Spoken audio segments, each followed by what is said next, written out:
Hello and welcome back to Perspectives. On today's show, Donald Trump indirectly sends India an unwelcome message as the White House writes a letter to Sikhs for Justice that will certainly have Narendra Modi and his anti-Khalistan brigade grinding their teeth in frustration. We have all the details. And talking of anti-Khalistan, the land pooling scheme in Punjab is now seeing a growing backlash as Sikhs begin to realise that all may not be as it seems, and they could well be being forced to hand over their valuable land that one day, of course, would form the territory of Khalistan to outside interests. And as the Khalistan movement grows ever popular and powerful, the misinformation and propaganda war steps up from the increasingly desperate Indian state. We have the latest example dripping with twisted lies and truth. And we continue our series looking at the danger of AI in this very same war. All this and more on today's show. But joining me, as always, is our very own correspondent in Canada, James Cousineau. Good morning, James. Good morning, Angus, and good morning to our viewers out there. Thanks for tuning in yet again for another Perspectives. And as always, don't forget to stick around to the end to follow along with the comments that you've submitted as viewers, and maybe even your personal comment will be highlighted. Once again, thanks for tuning in, and back to you, Angus. Indeed, and James and I together will be bringing you our perspectives on the daily news affecting the Sikh community across the world. And indeed, at the end of today's show, as always, we'll take a look at loads of your great comments. So thank you for all of those that have been sent in. Right, James, let's get underway. What are you going to start us off with this morning? Well, here in British Columbia and the west coast of the U.S., we are under a tsunami watch right now. It looks like it might only hit about 30 centimeters, so I'm not too worried. But as we speak about swimming around in confusion, let's take a look at the Punjab land grab. Yes, they're calling it a land pooling proposition and a land pooling scheme, but let's face it, it is nothing short of a land grab. And of course, that is causing a lot of controversy and a lot more protests coming out of the Punjab. Now, as this is really just a continuation of the ongoing way in which the government is trying to strip Punjabis of their land, it is just showing that they are trying to grab the land for a cheap price and then flip it and resell it to very large commercial and corporate interests around the world. Now, of course, the people that are looking at the whole mess of information coming out are the residents and the farmers in the region. And they are very concerned about giving up their right to the fertile land that has been not only supporting their family financially, but it's also been a cultural and a historic part of who they are. So that integral part of their community is really a part of an identity as well. Now, they are calling out Mr. Bhagwant Mann and the government's ambitious plan, saying that they will not submit to this land grab. Some of the regions are looking at their property fluctuations where they could increase it fourfold, and that happens on occasion where you get those just jumps for various reasons, geopolitical or otherwise. They say that the government can't even come close to matching those numbers if they were to sell on the open market. Now, the problem is that there are going to be restrictions in place. So those who don't voluntarily join into this program, again, face restrictions when it comes to selling their land or other things such as growing, and yet they will have development around them. Of course, you're looking at what impact that's going to have on the soil, on the fertility, on the drainage, and the watering of the field. So again, it really draws a lot of questions in the impact when at this time, of course, the world's population needs more farms, not less. Now, the government's describing the situation is that farming is not a sustainable way of life anymore, that it is not a means to support a family and to move forward. However, that also takes into issue whether or not the government is representing the farmer owners in an appropriate level to make sure that they are getting a fair market value for their produce and their other items, whether that is, whether that's chickens and eggs right through to grains and rice. It's a matter of ensuring that the farmers are protected when it comes to their income. Now, if the government wants to continue in this pattern of just getting rid of farmland, especially very fertile and productive land, then where is that going to leave the food security and sustainability for the future? Again, a very big concern. Now, this is also reunited a lot of the different farmers and farmer unions that have been at odds with each other for a little while. It's reignited farmer protests and farmer anger. And this is something that we saw for several years, where the farmers were not getting what they deserved and they were being mistreated. There was all kinds of things going on that led to the farmers' protests. And now it appears that those protests are just popping up yet once again, and rightfully so. Now, of the past there has been other initiatives. And they have looked at this from different communities, and less than 5% of the local farmers have signed up to these regional schemes, which basically follow very similar protocols as to this farm pooling proposition. And again, it shows that the farmers are not really ready to give up their land. They are not ready to give up on their way of life. Now, the one that I referenced was the Greater Mohali Area Development Authority, who launched an aggressive 2-month program to acquire 2,600 acres and that turned out to be a stunning failure. Out of nearly 8,000 eligible landowners, only 51 submitted applications. So again, it shows how against this proposition that they are, whether it's through the Greater Mohali Area Department or Development Authority, or whether it's through the regional governments, federal governments, it doesn't matter. It's all about them trying to take advantage. Now, as I said, there are issues when it comes to prohibiting any change of land use, or with the selling and such that will which will enhance the difficulty for those farmers to make money if they decide to move forward in the future with some type of private development or otherwise. Now, for the thousands of farmers joining the protest, the government's math simply doesn't add up. And again, it is all about the policy being viewed not as a partnership, but a thinly veiled land-grabbing scheme. Now, the Punjab Congress President, Arminder Singh Raja Waring, captures the sentiment succinctly. He stated that receiving 1,000 square yards an acre is simple robbery. The argument is amplified by farmers in Ludhiana who point to market rates for land soaring as high as 4 to 5 crore per acre, a figure that the government's land swap scheme, as I said, cannot even come close to matching. Now, the contrast with the central government's Land Acquisition, Rehabilitation and Resettlement Act of 2013, which mandates compensation of up to 4 times the market value, is a constant refrain in the protests. Now, beyond the economic calculations, it's the deep and pervasive mistrust. There's a widespread belief that the government is acting as a property dealer for powerful corporate interests. So not only are they suspecting them of looking to gain access to that property and then flip it later, but they're looking that they may actually be representative of the corporate interests right now, trying to force people out so that they can get the development that they're so hell-bent on getting. And that was really identified that other individuals are saying that it's their culture that they're being stripped of, that it's their identity. And when you're hell-bent on reducing the agriculture fields, you're attacking the culture of Punjab. And that was the head of one village that's or former village lead. And they are really worried about it, that they could make these villages that have been there for so long just disappear overnight. And that, again, is, of course, another concern. Now, the voices from the ground are very resolute. We are the rightful owners of our land and will not part with it on these terms, declares Harvinder Singh Lambardar, farmer and leader from Mohali. And when you look at other comments that are made, say from Jodhpur, Romana village in Bathinda, the farmers Karnail Singh and Balwant Singh stated, "We are determined to oppose the land pooling scheme and do not want to part with our fertile lands. In other regions, Manjit Singh Rai, whose entire 7-acre ancestral holding is targeted, vows that we will not let anyone deprive us of our source of livelihood.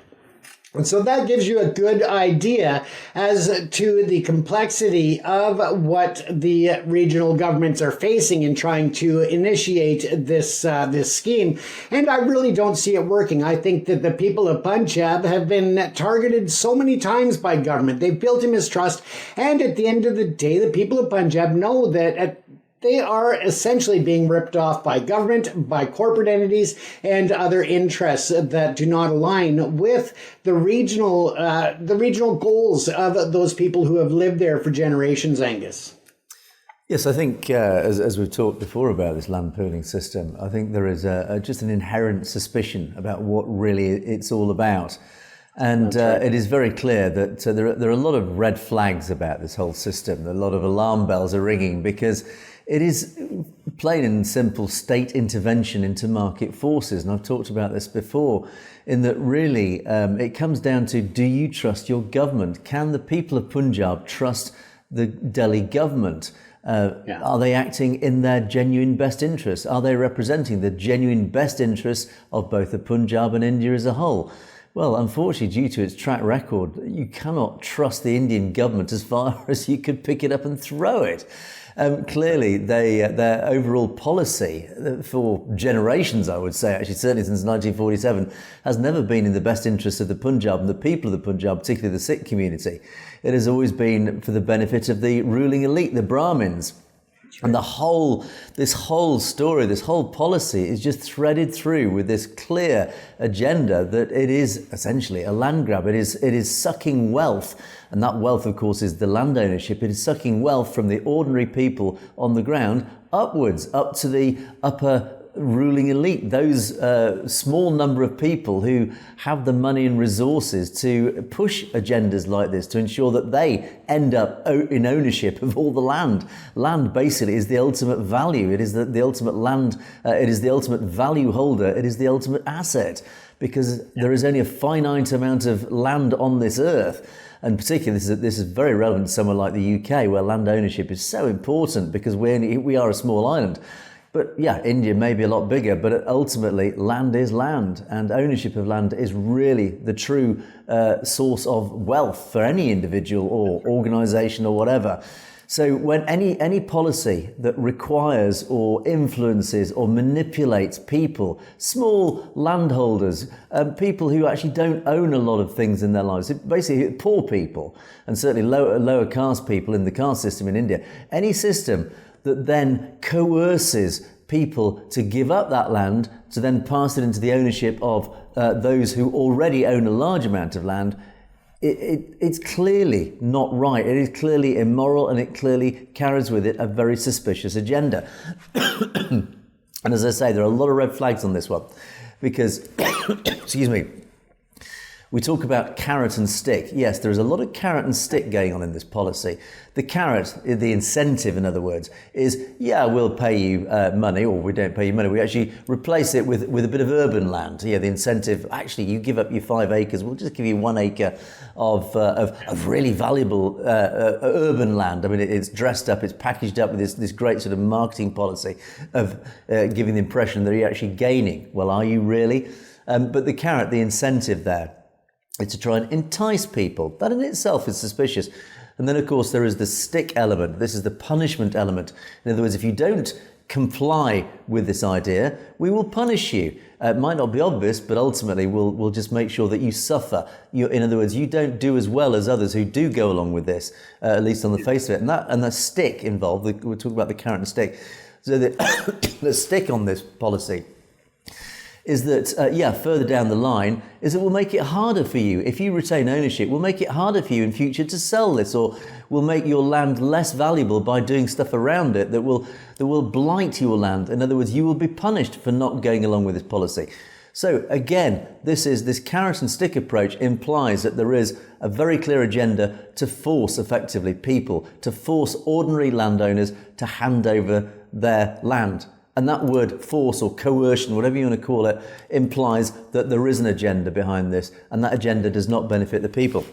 And it also, it does, as we interpret, and as many people on the ground in the Punjab are interpreting, it is basically a land grab. It is passing lots and lots of small landholders land over to big business, wealthy individuals, wealthy organisations, in other words, up to the wealthy elite of India and maybe even international. It's Modi's billionaire mates in simple terms.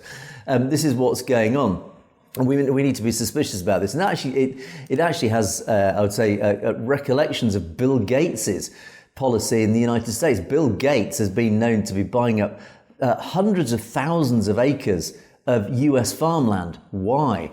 Again, lots of conspiracy theories about it, but ultimately it's not healthy. It is not healthy for large areas of fertile agricultural land to end up in the ownership of a very, very small number of people, particularly one individual, because you cannot have your food chain, that piece of land that feeds the nation, you cannot let your food chain be controlled by a very small number of people. It is not good, it is not healthy, it is very, very dangerous, because that person may have an agenda that is not necessarily in your interest or in the interest of the nation. So again, this is from a national perspective, it is very, very unhealthy to have Punjab's fertile land in the ownership of a very, very small number of people or bodies or whatever, because their agenda controls the food supply. We all need food to eat. We all need food to live. And if our lives are basically literally in the hands of a very small number of people who have their own agenda, they effectively have control, and it's all about control.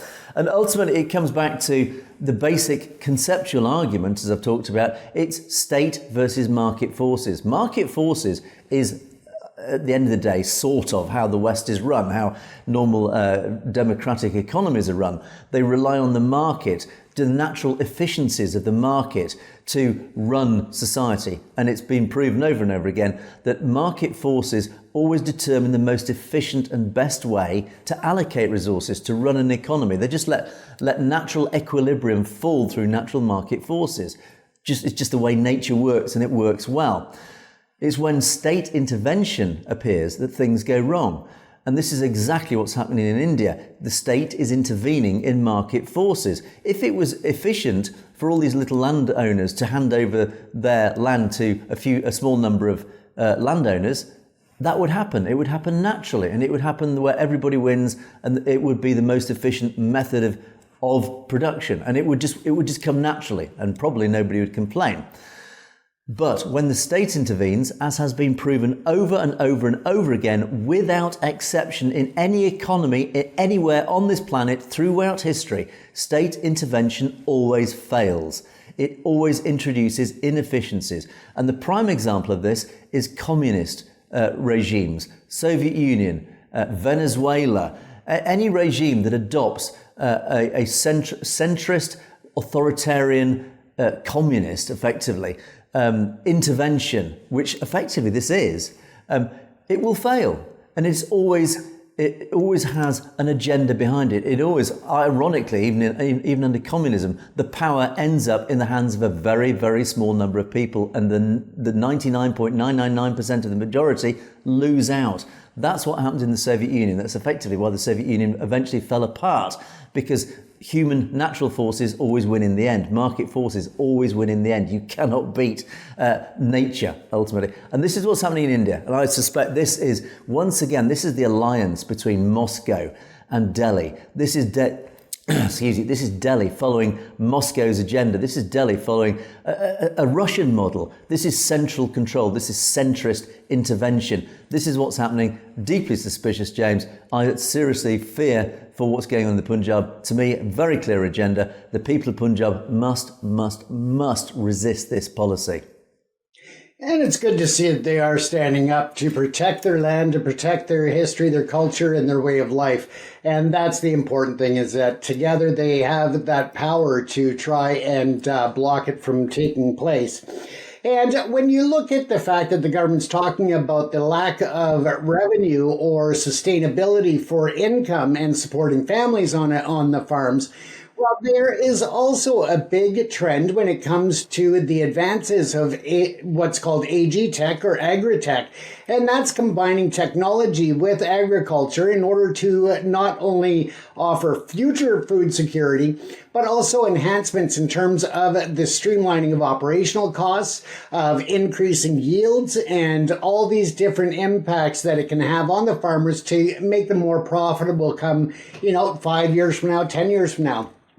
So that could have a big change. And maybe that's why the government is looking at grabbing all of this land, because they see the future of agri-tech and the opportunity being such an amazing part of the breadbasket there, where they can grow so many things, but they can also use it for effective transitioning and testing of new AI models to implement within the agri-tech industry. But as we talk about that, Angus, of course, we are transitioning over to our AI story once again. This is part 3 in the series this week. And before we start, we also put out last week and the other day a question to the viewers that I just wanted to bring up yet once again. And that is, with the articles and all of the information, the visuals that we use on this show, we're looking at starting a Substack platform for Savage TV. And this way you can go on there and read the articles in their entirety, because we only touch on them and really cherry pick a lot of the items out of them, because we just don't have the time to cover the full in-depth articles or reports. So again, if you would like to see us do that and are interested in joining a Substack with us, then by all means let us know in the comments, because we're trying to just find ways to interact with you, the viewer, in other ways than just here. So again, let us know. Now, let's move on to the AI again, Angus. Of course, we've been talking about it all week. And now that the viewers understand that the announcers in these reports that we've been bringing are not real, we really wanted to just ask you that as you listen to this report today, as we move forward, that I want you to listen to nuances, as you now know that these voices are AI, as is the scripts that they are going by. So as a viewer, just listen to the nuances of the voices, but also to the content, and see if you understand where we started on Monday and how we've transitioned, slowly taking the listeners and the viewers to a point of just really starting to change the narrative ever so slightly, but enough to actually follow the path of what you see a lot of these propaganda machines doing. And of course, that just really brings to light the impact that it can have on not only Khalistan when it comes to the India government and the RSS using AI and these models to manipulate the public interest and to manipulate public awareness, but also in your everyday life as well. Welcome to the Deep Dive. Today we're jumping into something that's really flared up internationally. It started with the assassination of Hardeep Singh Nijjar over in Canada. And that event has, it's put a huge spotlight back on the Khalistan referendum, a movement many people probably thought was history. So we're going to unpack this campaign. It's run by Sikhs for Justice, or SFJ. They're US-based, banned in India. We'll look at why India considers this whole thing such a significant threat. Let's maybe start with the history. It goes back a fair way. It really does. And it's fascinating, actually, how these historical grievances simmer. You have the 1947 partition of India, which split Punjab, leaving many Sikhs feeling, marginalized. And then later policies like the trifurcation of Punjab in 1966 that divided the state further, that really fueled discontent over territory resources, know. And the Anandpur Sahib resolution, initially was more about state autonomy within India, but it got sort of tragically hijacked, you could say, by more radical groups. They twisted it into a call for a completely separate theocratic state. Right. And then the 1980s hit. That decade seems absolutely pivotal and incredibly tragic, especially under the preacher Jarnail Singh Bhindranwale. Things turned violent then, didn't they? Oh, drastically, yes. Under Bhindranwale, the movement really escalated. It became quite violent. Militants were targeting Hindus, yes, but also violating the sanctity of the Golden Temple itself. Sikhism's holiest shrine, the Akal Takht, turned into a sort of armed base, a fortified garrison, and this led directly, inevitably almost, to this awful triad of trauma in 1984. 3 major events, one after the other. Exactly. First, you had Operation Blue Star, the Indian Army operation to clear the militants from the Golden Temple. Heavy casualties, significant damage to the complex, Very controversial. Second, in retaliation, Prime Minister Indira Gandhi was assassinated by her own Sikh bodyguards. And third, her death unleashed these horrific anti-Sikh riots in Delhi and elsewhere. Thousands of innocent Sikhs murdered. Just awful. And that whole sequence, that narrative became central. Absolutely central. That triad of trauma, 1984, became the core narrative. It's been exploited by radical elements for decades, really, to fuel grievances and justify more violence, like the Air India bombing in 1985, carried out by Canadian-based Khalistani terrorists. So fast forward to today, decades later, we're seeing this Khalistan referendum. What exactly is this campaign? How does it work? Yeah, good question. So this is driven by SFJ, Sikhs for Justice. India banned them, calls them an unlawful association because of their secessionist goals. Now, crucially, these polls they hold, they're non-binding, no legal standing, and they only happen in diaspora communities, Canada, UK, US, Australia. Not in Punjab, that's key. The movement has almost no political support in Punjab. So the claim of self-determination they use. It's, let's say, a very creative interpretation of international law. It carries zero legal weight in this context. And the actual proposed state, Khalistan, it seems incredibly vague. Like, where would it even be? Dangerously vague, yes. The maps they put out are wildly inconsistent. There's no real political plan, no economic blueprint. It feels more like a symbol of grievance than a serious proposal for a state. Okay, but you might be listening and thinking, why does this matter to me? What are the real-world impacts? Well, connecting it back, that earlier insurgency in the 80s and 90s, it absolutely crippled Punjab's economy. Its per capita income rank just plummeted compared to other Indian states. This current revival, even if it's mostly symbolic now, it threatens investment. It makes youth unemployment worse. And the social fabric. It was torn apart before. Militants did target Hindus, yes, but, and this is often overlooked, the majority of civilians killed were actually Sikhs, moderates who opposed the violence. Right, and it's clearly not just an Indian issue anymore. It's gone global. There seems to be a real disconnect sometimes between activism in the diaspora, often focused on that 1984 narrative, and the actual situation, the priorities in Punjab today. That disconnect is huge. And it creates difficult questions for countries like Canada.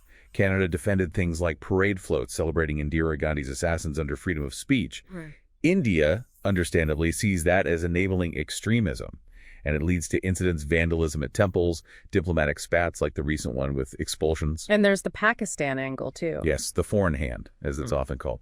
Pakistan's intelligence agency, the ISI, they're widely seen as fueling propaganda trying to destabilize Punjab for their own strategic reasons.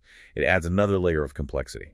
So faced with all this, the referendum campaign, the international dimension, the history, how is India responding? What's the strategy? It's sort of multi-pronged, definitely unwavering diplomatic pressure on countries where SFJ is active. Stepped up security measures, particularly against online radicalization, which is a big factor now. But also, crucially, trying to address the root issues within Punjab. Things like revitalizing the economy, creating jobs for young people, tackling the serious drug problem.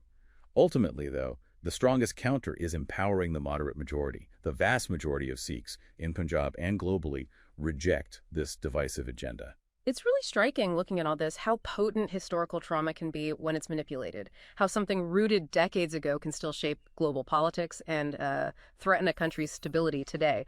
What really stands out to you, thinking about how this seemingly old conflict keeps creating such huge international waves now?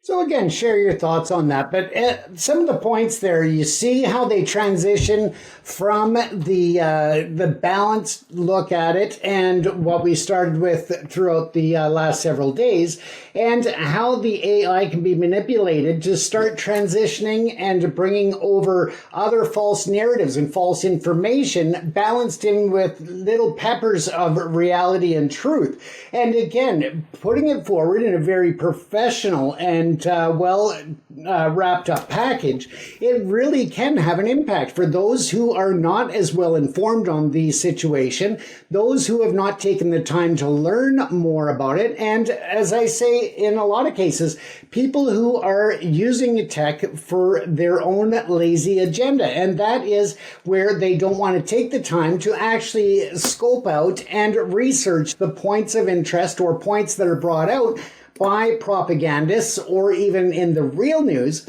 And really, it starts there and really builds a basically, like that tsunami we mentioned earlier, is that it builds that wave. Sometimes that wave will just dissipate as it gets closer to shore, but other times that tidal wave or that tsunami can wipe out entire villages, because that is like a wall of misinformation coming at society today. And when you have people who are ill-informed, misinformed, or disinformed, and we've covered the difference before, and we'll cover it again later, we aren't going to go through it all today. But those three main points of information and disinformation that people are actually taking as the truth. Now, if you look on the screen now, of course you see the WPN News and the Phantom State, why India must counter the Khalistan referendum. You've got an AI-generated image of India officials handing out false information flyers in New Delhi. Again, these are manipulations by AI. It looks like a very well written out article, and it is, but it's not accurate in many ways. So the whole idea of bringing this series to you this week that we'll wrap up tomorrow tomorrow we'll bring it all together. But at the end of the day, it's all about how people are being manipulated by the media, not the mainstream media, but the propagandist machines that are being held out to be reputable, that are really carrying on the coattails of mainstream media. But you also have the risk that mainstream media in itself is getting lazy. They are picking up stories such as this and pushing them as a real narrative because they are getting them on the newswire. They assume that they are factually accurate and represent the actual happenings on the ground. So again, something that is dangerous when it comes to this new world of technology, when it's brought in to really persuade groups of individuals or groups of people or individuals to take a certain side on a proposition, on a certain position on different goals or different policies worldwide. And when you look at them, that they brought up in there, they peppered in things like the Air India disaster, they brought in the referendum, they brought in, the claim of radicals. And again, they've peppered in all of these events that people know about, but they're giving a false narrative about what happened in many regards, or they are stretching the truth of it all in order to take that bit of reference in your mind that you can relate to and now manipulate the facts surrounding that event that you have you've recalled, but you don't know the details or don't remember the details. And now they're putting that false narrative into your mind to be associated with what's already there, Angus. Yes, I think this is a very, very interesting audio excerpt, because, clearly it's gone that incremental step. And this goes back to what we've been talking about all this week. It is the slow, subtle manipulation of an audience where the narrative is changed just slightly, just subtly, just incrementally, so much so it's almost imperceptible if you're a regular listener. And this is basically grooming. This is grooming in its purest form. What you're doing is you're enticing, you're influencing, you're sucking somebody in, you're seducing somebody in with the initial idea of something that you agree with, but then you're slowly and subtly changing that narrative, and therefore you're grooming that person's mind. You're just gently, subtly, but very powerfully indoctrinating that person into your narrative. And that's clearly what's happening here. And the one thing that really did strike me, interestingly, listen to this one, This is Godi media. This is absolutely, that could have been an article written by the Godi media. I read and listen to and watch countless articles daily. It's just exactly like that, with all the same techniques. I assume they are written by human beings, but basically AI is emulating those techniques that is being used on a daily basis by the Godi media to change this narrative, to create this fake narrative. And they use this, as you referred to, James, it's a very old and very effective technique, which is where you gather various incidents in the past. You weave these incidents that people are familiar with, but you change the narrative, like you said, like the Kanishka bombing, the Air India bombing, Blue Star, all these sorts of things. But you change the fact. You completely change the fact, but the way they presented it as a point within a point. They claim something falsely, like the Air India was a Khalistani terrorist atrocity. So, but they put that in as a fact, as not even an assumption, but it's a fact, and then they'll make a point over that, and they'll say, well, because after the Khalistani terrorists murdered people on that Air India bombing, this then created da-da-da-da. So they've embedded a fact that you can't even argue with. It's almost assumed that you as a listener know this is a fact. And that's a very subliminal method to insert into your mind, yes, this must be a fact, because it's buried within, the point is being made based on this assumption, this fact. So therefore it must be a fact. Again, it's a very old technique, and it's very clearly used, well, certainly in this AI example, but certainly the Godi media uses it on a regular basis. And I'll talk about this in a moment as well on some of my stuff. But yeah, James, I think this is, it's quite scary. But as I say, it's very interesting that AI is picking up the same techniques that the Indian media are using on a daily basis. Absolutely. And just a reminder to the viewers out there that the audio, the script, as well as this article on your screen are AI driven. I spent a lot of time intentionally bringing it to where it was. So it's intentionally brought to a point to demonstrate the manipulation that AI can be manipulated to bring to you, the listener. So again, these were just intentionally manipulated, and a lot of thought went into that. So just so you're clear, these are not actual reports. Indeed, absolutely. Okay, James, let's move on because we're running out of time already. Yes. Okay, I'm going to move straight on into, talking about propaganda, manipulation. This, I wanted to just quickly flash through this.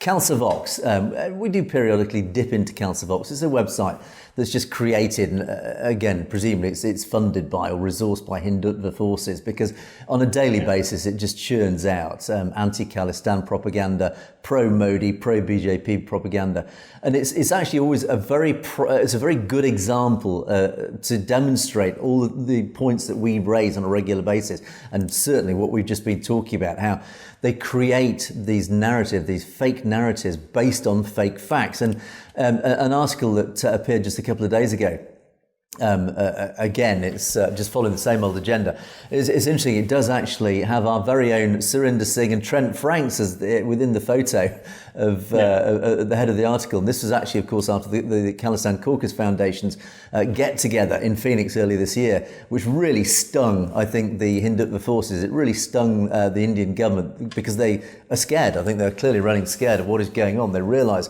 this Khalistan movement isn't just growing in power, it is growing in influence, it is attracting more and more powerful political figures globally, including Trent Franks, a former congressman in the US, who is pictured in this article. I think it's very telling that they've picked up Trent's photo here, because clearly they realise, this movement is spreading.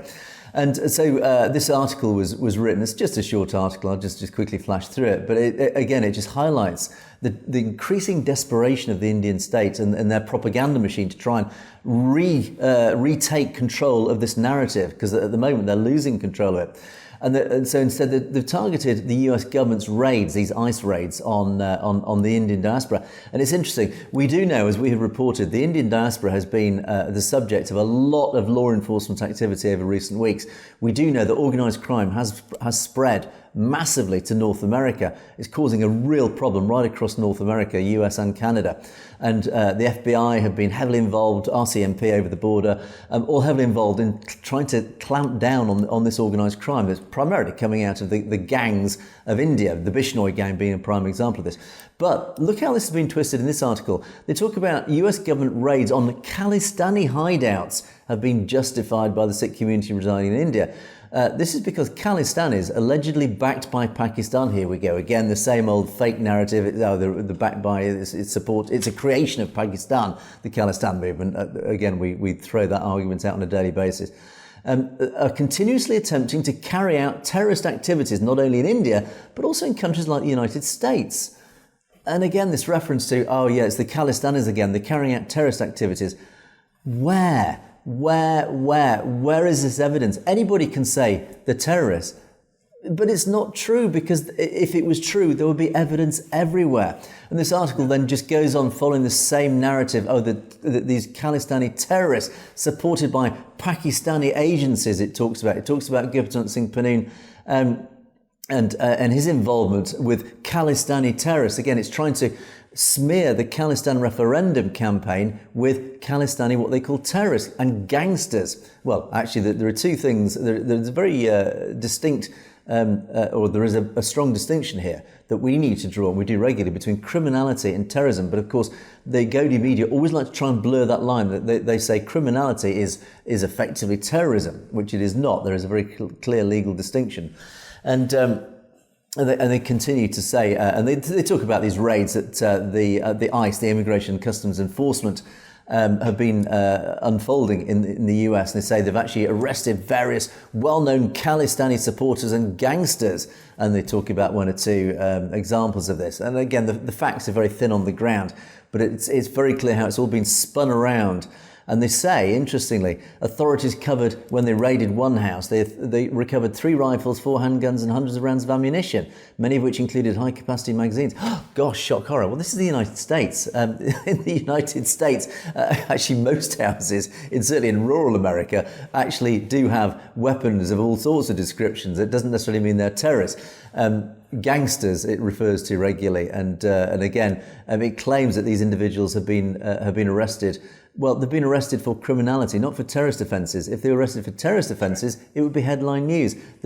Any Indians who've been arrested, certainly in this case, if they are Sikhs, if they happen to be Sikhs, and again, it's very questionable, the facts of this matter, they've been arrested for criminality. And there's no denying there are criminals within the Sikh community. We've never denied that. They're wrong. They are immoral. We condemn them for being criminals.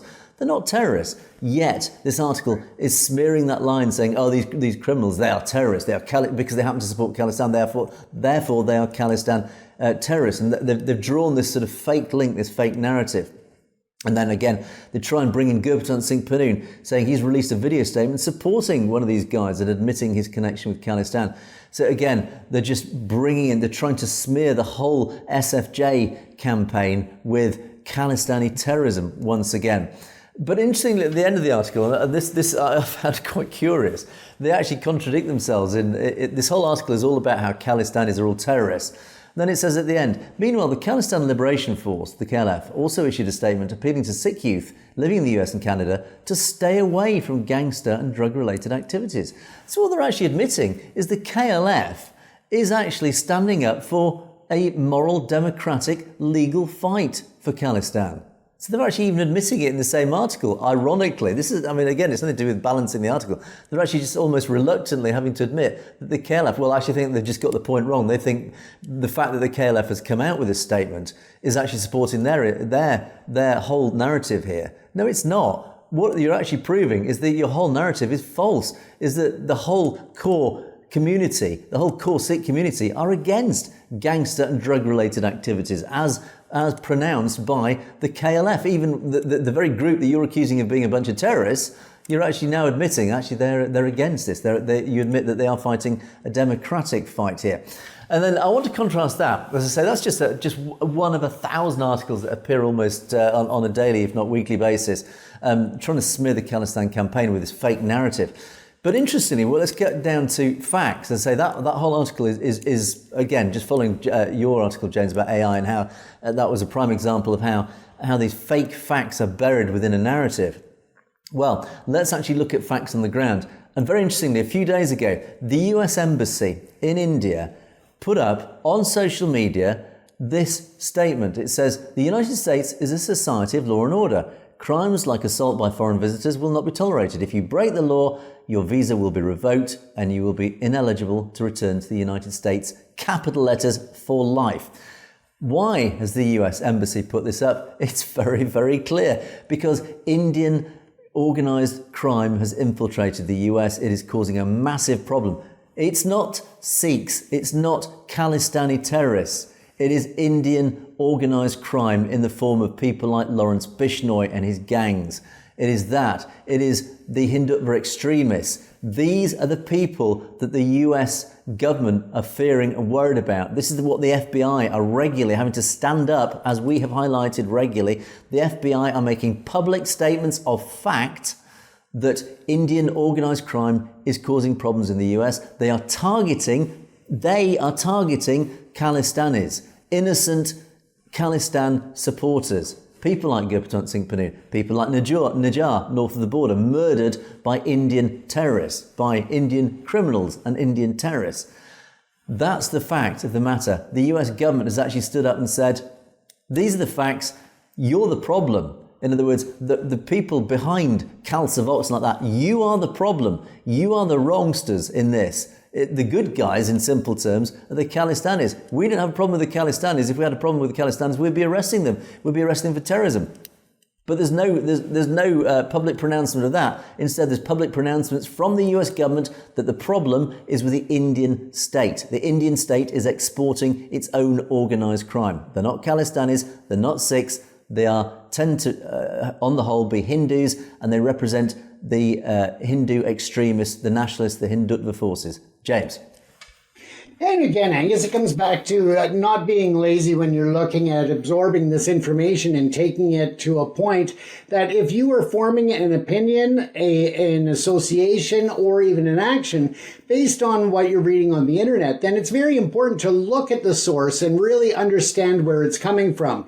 If you are seeing things such as on this channel or on, say, WBN or others that you're not seeing on CNN and Fox News and MSNBC and all of the main networks, then you've got to question, why is it not in the BBC? Why is it not on ITV? Why is it not on Al Jazeera English? Again, it's all about looking at the source of the information. And sometimes they go even as far as to really try to blanket it and blend it by using logos of, say, NBC, the Peacock, or things like that, Angus. So again, it comes back to really disseminating the facts that you are taking in from the online sources. Yeah, so very clear. I say this propaganda war, and what's interesting is that India is really having to ramp up its anti-Khalistan propaganda because it is realising it is losing or it's lost control of the narrative, and that more and more people are flocking to the Khalistan banner and aligning with the whole concept. So anyway, talking of which, the United States government has really, as I said in the intro, sent a very indirect message to Narendra Modi. And they have really, I think Narendra Modi and his cohorts will be grinding their teeth in frustration at the latest development is that Gurpatont Singh Pannu has received a letter directly from the White House, from Donald Trump at the White House. And now, clearly, he's written to the White House in support of Donald Trump's policies, in support of the whole democratic movement of what Donald Trump is representing.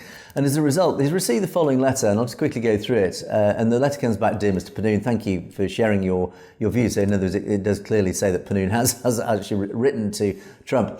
And then what follows is, I would say, a pretty boilerplate, as it's called. It's a pretty copy and pasted letter all about this is what we've done, this is what we're elected about. Every day my administration is advancing policies that puts our citizens, our values, our nation first. We need a safe world. We need Americans to feel secure, prosperous, free, etc. And then it talks about, on his first day in my term to protect my nation's strength, safety and success, I signed an exec order directing that all policies, programs, personnel, blah, blah, blah, will champion the needs of the American people, and then etc. And then it goes on along the same sort of vein. And then talks about, as president, I remain steadfastly committed to modernising our military, boosting everything to protect the United States. The ideology of DI is being rejected from the armed forces and from the all state organisations. And then a big paragraph about a critical part of defending America's standing in the world is putting American workers, farmers, businesses on a level playing field. And then a long paragraph about why tariffs have been brought in to level that economic playing field and bolster the American economy. And then signs off as president, I will never stop fighting for the needs of our citizens and our homeland. Over are the days of war, poverty and weakness. I look forward to working together to usher in a new dawn of American society, prosperity and peace. Thank you for writing. May God bless you, etc., etc. So interestingly, now the first take on this letter, it's very copy and paste. It's very thanks for writing, thanks for your support. Here's all the things that we're fighting for. MAGA will make America great. Blah blah blah. So one interpretation is, well, look, you've just got a copy and pasted letter back. It's meaningless. Well, actually, is it? And the real interpretation of this letter is, yeah, it is a copy and paste. There's nothing here that says we support Sikhs for justice, we support a Khalistan referendum, we support the concept of Khalistan. But it doesn't need to. The point is, it didn't need to. And if actually Donald Trump's White House had written that letter, that would be diplomatically explosive. Donald Trump isn't like that. He's a little bit more shrewd in how he operates. He probably would well support the whole concept of Khalistan, but he can't be publicly seen. He couldn't write a letter saying to Gurpatan, dear Gurpatan, yes, we support Khalistan. We're with you all the way. I mean, fantastic if he did, but he's not going to do that. But what he has done is he's actually written a letter that doesn't mention Khalistan, doesn't mention the referendum, but it doesn't condemn it. It doesn't say anything negative about it. And it's in that, and this is, it's almost a slightly optimistic interpretation of this. And certainly all Sikh organisations have interpreted this as actually supporting indirectly the Khalistan movement. It doesn't. It's not an endorsement of the campaign. But what it is, and this is important, this is a very subtle difference, what it does say is we are not against it. And that's the point. It is not against. India is desperate for the United States to condemn the Khalistan movement, to condemn Khalistanis as terrorists, and thus support their whole narrative, which we've just been talking about. Because the Indian narrative is that all Khalistani supporters are terrorists. They are illegal operators. They're undemocratic. They're fighting for an illegal secession of the Punjab. So therefore, they want the US, the Western countries, to condemn and actually criminalise and label anybody supporting Khalistan as a terrorist.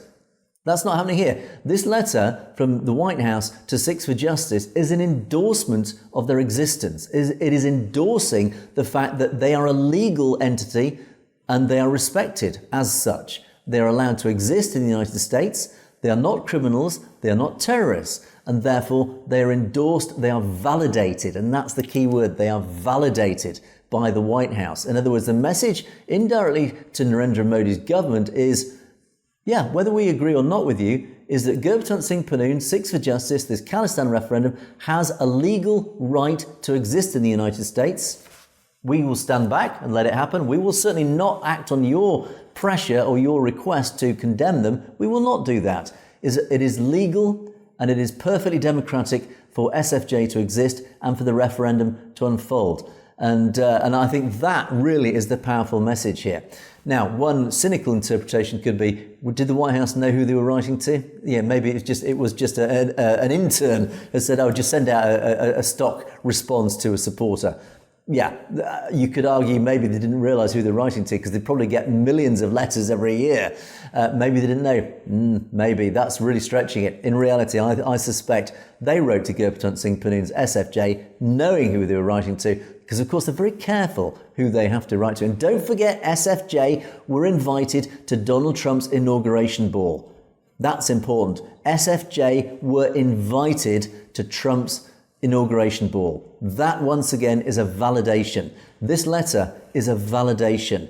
It's a validation of the referendum. It's a validation of SFJ. It is a validation of Khalistan indirectly.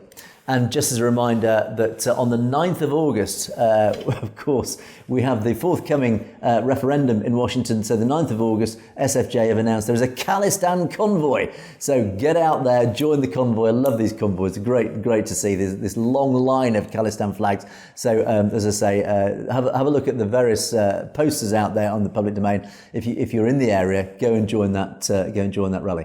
So there you go, James. And as I say, it's very easy for the Sikh community to jump on this letter and say, yes, Trump supports Khalistan. He doesn't. But what he has done, he has validated the fact that it is not criminal, it is not terrorist, and it has an absolute right, a democratic right to exist. And that is absolute fact, and that is what is important, James. And I sure hope that Trump either signed that by himself or stamped it, because I hate to think that Sikhs for Justice is going to be called in to witness an auto pen incident.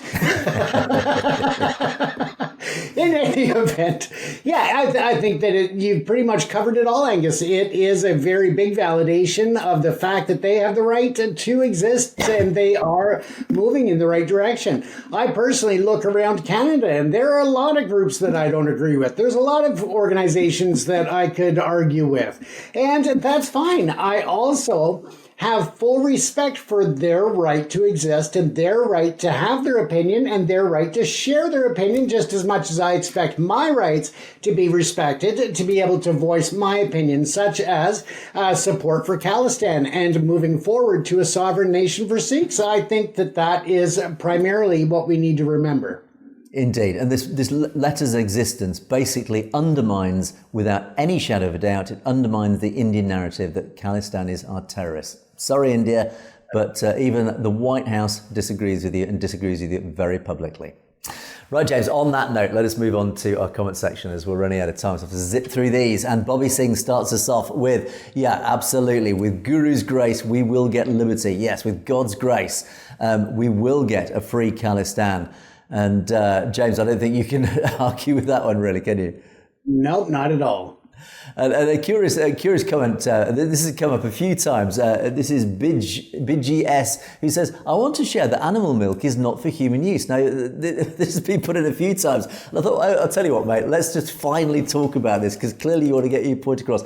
I don't have to necessarily agree with you on this, but I totally respect your perception that milk shouldn't be drunk. I have to say, I drink milk on a daily basis. I couldn't drink my tea without it. Life would be utterly miserable without milk. But as I say, it's all individual preference, James.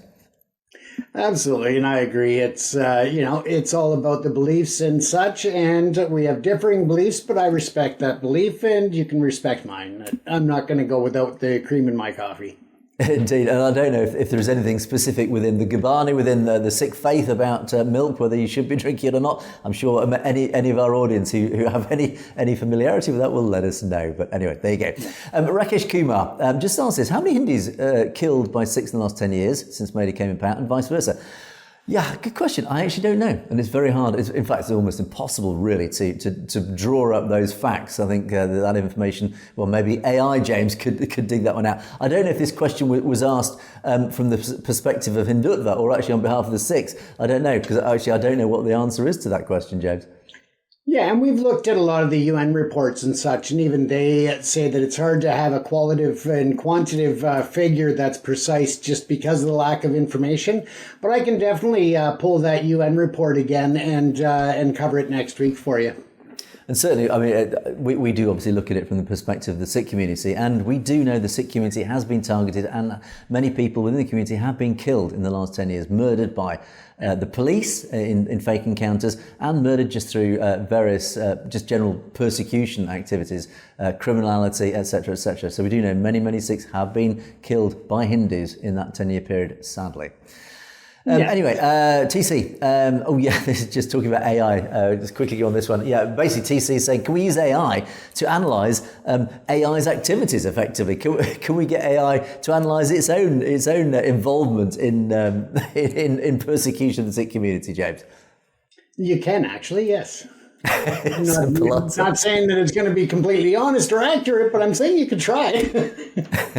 And Satoshi Trapper says, this is an important point. This is all about the infiltration of Indian government agents who now work right across the economy, insurance companies, cell phone companies, IT sectors, etc., etc.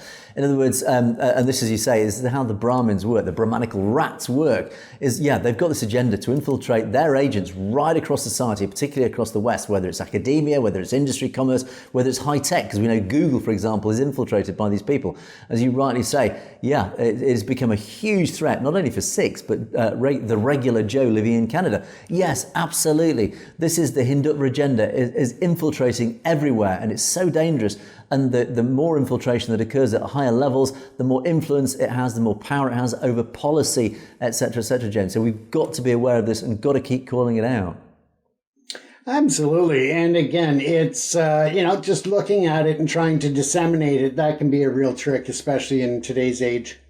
Indeed. And rushing into the home straight, stay safe, says Angus and James, always boost up the morale. Well, that's what we're here for, not just the truth, passing on the truth, but to try and at least keep people, they keep their morale up. Because, of course, people do get a bit jaded thinking, under this onslaught from India, this anti-Khalistan onslaught that just appears through this huge media machine of India. It is very easy to sort of fall into that trap of, oh, God, we're never going to win this.